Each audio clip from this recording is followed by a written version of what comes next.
जरा मावशी ती उघडा हो. ही जरा इकडे दाखवा. ह्या गॅसचे आमचे बघा गेली 15-13 दिवस झालं ह्याच्यावर चुलीवर त्या कोळशावर आम्ही भाकरी करत होतो आणि ही गॅसवर चपाती करत होतो. त्या मावशी आहेत आमच्यात, चपाती करणाऱ्या मावशी आहेत सगळ्याजण.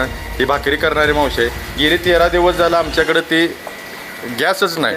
पण माझे जे कर्मचारी आहेत गेली 10-15 वर्ष झालं मला ते सहकार्य करतात, माझ्याकडे काम करतात सातत्यानं.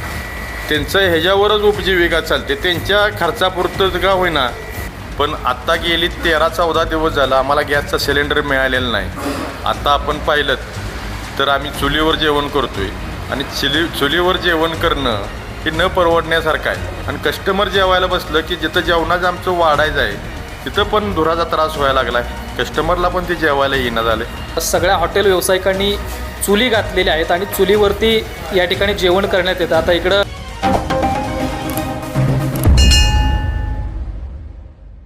युद्धजन्य परिस्थिती असल्यामुळं त्याचा परिणाम या ग्रामीण भागामध्ये होत असलेला आपल्याला बघायला मिळतो आहे. आणि वाळवा तालुक्यामधले जे काय हॉटेल व्यवसाय आहेत ते हॉटेल व्यवसाय त्या ठिकाणी बंद पडण्याच्या मार्गावरती आहेत. कारण गॅसचा तुटवडा असेल, डिझेल पेट्रोलचा तुटवडा असेल, ह्या सगळ्या समस्या या ठिकाणी उद्भवताना आपल्याला बघायला मिळतं आहे. आज आपण पेठ नाक्यावरील जे फेमस हॉटेल आहे आझाद, नेमकी हॉटेलची काय परिस्थिती आहे आणि हॉटेल व्यावसायिकांची काय समस्या आहेत, काय परिस्थिती आहे, हे आज या ठिकाणी आपण जाणून घेणार आहोत. आपल्यासोबत फिरोज ढगे आहेत, या हॉटेल आझाद हॉटेलचे ते मालक आहेत. काय नक्की परिस्थिती आहे आज आम्ही बघतोय की चुलीवरती अक्षरशः या ठिकाणी जेवण करण्याचं सुरू आहे आणि गॅसचा तुटवडा जाणवतो. नमस्कार, मी आझाद डायनिंग हॉल पेठ नाका, मी या हॉटेलचा मालक म्हणून आता सध्या कार्यरत आहे. आम्ही गेली 1962-65 पासून आमच्या आजोबा, वडील आणि आमचे चुलते यांनी मिळून हा हॉटेलचा व्यवसाय चालू केला आणि त्यावेळेपासून आत्तापर्यंत आम्ही हा व्यवसाय करतो आहे. सातत्यानं या हॉटेलचं या परिसरात, या भागात खास करून नॉनव्हेजसाठी मटण, भाकरी यासाठी फेमस आहे, प्रसिद्ध आहे. घरगुती टाईपच्या चपात्या आणि ह्याच्यासाठी ही फेमस असलेलं परिसरातलं सर्वांचं आवडतं ठिकाण असलेलं हे आमचं आझाद डायनिंग हॉल. काय आपल्या वाळवा तालुक्यात आणि हायवेला लगत असणाऱ्या काही ठराविक हॉटेलमध्ये जे नावाजलेले आणि ज्यांची ख्याती आहे जेवणाच्या बाबतीत, ज्यांना खात्री आहे मटण खायचे, अशा ठिकाणी ही आमचं आझाद हॉटेल आहे. आणि आझाद डायनिंग हॉल पेठला सातत्यानं सर्व स्तरातील अनेक नागरिक, ग्राहक आमच्याकडं, चोकंदळ ग्राहक आमच्याकडे जेवायसाठी येतात. आणि कराडहून कोल्हापूरला काही कामानिमित्त जाणारे, कराडहून सांगलीला जाणारे, साताऱ्याहून जाणारे, आता कोल्हापूरला खंडपीठ झाले. खंडपीठासाठी जे लोक कराडवरनं, साताऱ्यावरनं, बरेच वकील मंडळी आणि ज्यांच्यावर काय आरोप आहेत किंवा काय अशा ज्या केसेस चालू आहेत त्यासाठी जाणारे कस्टमर आमचे जे ग्राहक आहेत ते प्रत्येक वेळेला तारखेला आमच्या इथं जेवण कोल्हापुरात न जेवता आमच्याकडे खास जेवायसाठी येतात. मग संध्याकाळी वेळ झाला तर संध्याकाळी येतात, लवकर आटपलं तर दुपारच्या वेळेत येतात. पण अशा पद्धतीचं ही सर्वांचं आवडतं असणारं ठिकाण. पण आज ह्या हॉटेलची अशी अवस्था झालेली आहे की आम्ही काही करू शकत नाही. सकाळी आम्ही रोज 10 वाजता येऊन हॉटेल उघडत होतो आणि गॅसमुळं आमचं 12 वाजेपर्यंत जेवण तयार होत होतं. पण आत्ता गेली 13-14 दिवस झालं आम्हाला गॅसचा सिलेंडर मिळालेला नाही. आत्ता आपण पाहिलं तर आम्ही चुलीवर जेवण करतो आहे आणि चुलीवर जेवण करणं हे न परवडण्यासारखं आहे. कारण जळण, एक तर सरकारनं बंदी आणल्या वृक्षतोडीला, जळण मिळत नाही. आणि आता गॅस तुटवड्यामुळं जे 8 रुपयाला 10-12 दिवसापूर्वी किलो जळण होतं ते आज रोजी 12 रुपये किलोनं पण मिळेना, रेट वाढला आहे त्याचा. आणि जे जळाव लाकूड आहे त्या पद्धतीचं मिळेना, कच्चं लाकूड आहे त्या पद्धतीचं लाकूड मिळायला लागलं आहे. आणि त्याच्यामुळं फार मोठ्या प्रमाणात धूर होणे, आमच्या काम करणाऱ्या म्हणजे ज्या कर्मचारी आहेत त्यांना इतका मोठा प्रचंड त्रास व्हायला लागला की ती गेली 15 वर्ष झालं गॅसवरच जेवण करतात.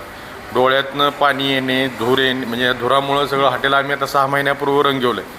कारण अन्न औषध प्रशासनाची अशी आहे नियम अटी आहे की हॉटेल स्वच्छ ठेवलं पाहिजे, रंगरंगोटी झाली पाहिजे, ती घाण नाही झालं पाहिजे. आणि धुरामुळं झळमट पण तयार होते आणि ती झळमट तयार झाल्यामुळं ती पण आमच्यावर कारवाई होणार. आणि जर भिंती घाण असल्या या धुरामुळं भिंती पण गारवायला लागल्या. आणि कस्टमर जेवायला बसलं की जिथं जेवणाचं आमचं वाढायचं आहे तिथं पण धुराचा त्रास व्हायला लागला आहे. कस्टमरला पण ते जेवायला येणं झालं. आणि ही फार मोठ्या प्रचंड असह्य वेदना ज्याला म्हणतो तशा पद्धतीच्या वेदनेतून आम्ही पुढं जात आहोत आणि कृपा करून सरकारनं ह्याच्यावर जे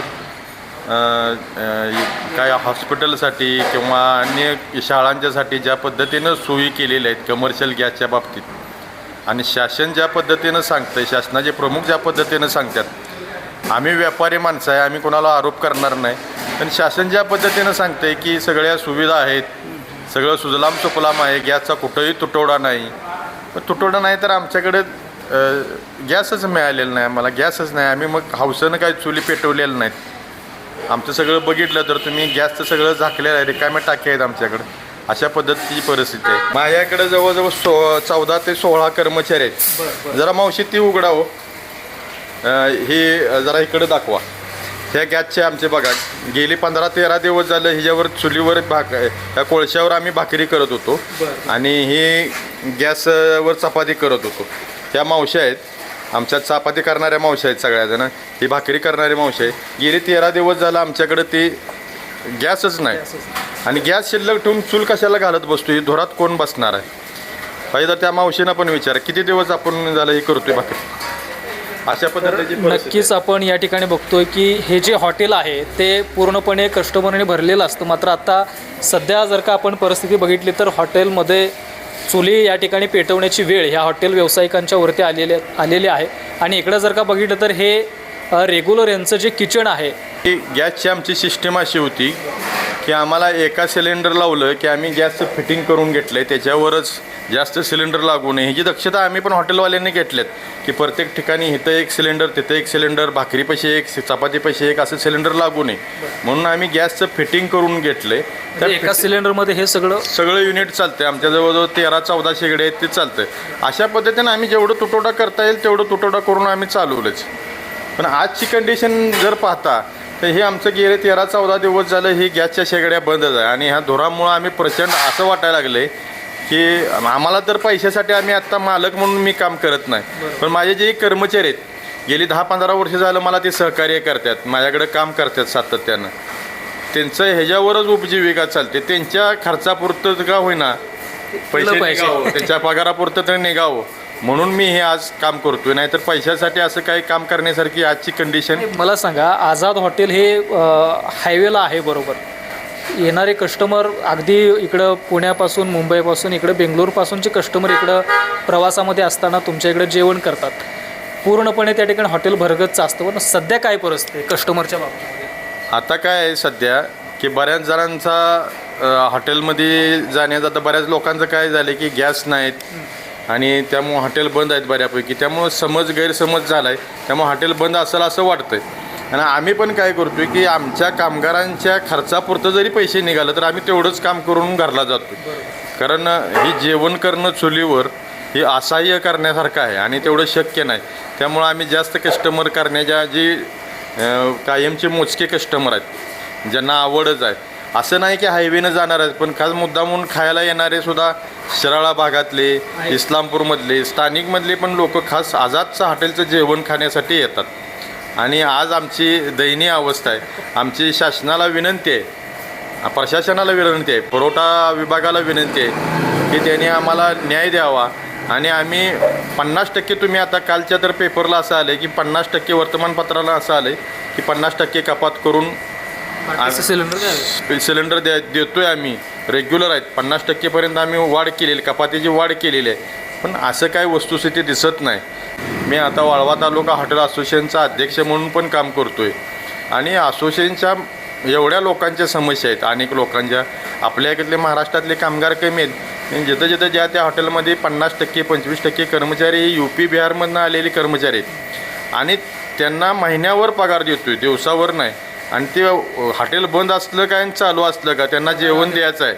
किंवा आजारी पडला तर त्याच्या औषधोपचाराची सोय करायची आहे. तो सुट्टीवर जरी असला तर त्या दिवशी त्याला जेवण द्यायचं आहे.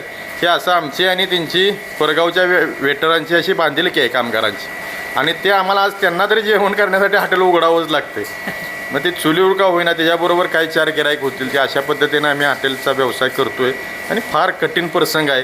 मला वाटतं कोरोनानंतर आलेला हा फार मोठा प्रसंग आहे. फार मोठं दुर्दैवाची गोष्ट आहे आमच्या दृष्टिकोनातनं आणि लवकरच ईश्वरानं ह्यातनं बाहेर काढावं आणि सरकारला शासनाला आमची विनंती आहे की ह्यातनं आम्हाला लवकरात लवकर हे यातनेतनं मुक्त करावं, आम्हाला सहकार्य करावं.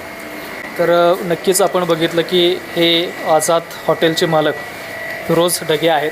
त्याने जी काय ह्या हॉटेलची परिस्थिती आहे ते आपल्याला दाखवलेली आहे. इकडं आपण बघितलं तर महिला ज्या आहेत त्या चुलीवरती त्या ठिकाणी चपात्या वगैरे करण्याचं काम करत आहेत आणि कायमचं जे त्यांचं किचन आहे ते सोडून गॅसेस आहेत ते पूर्णपणे ठप्प आहेत. आणि इकडं जर का आपण बघितलं तर अक्षरशः सगळ्या हॉटेल व्यावसायिकांनी चुली घातलेल्या आहेत आणि चुलीवरती या ठिकाणी जेवण करण्यात येतं. आता इकडं 1 मिनिटसुद्धा थांबण्याची म्हणजे थांबता न येण्यासारखी परिस्थिती आहे.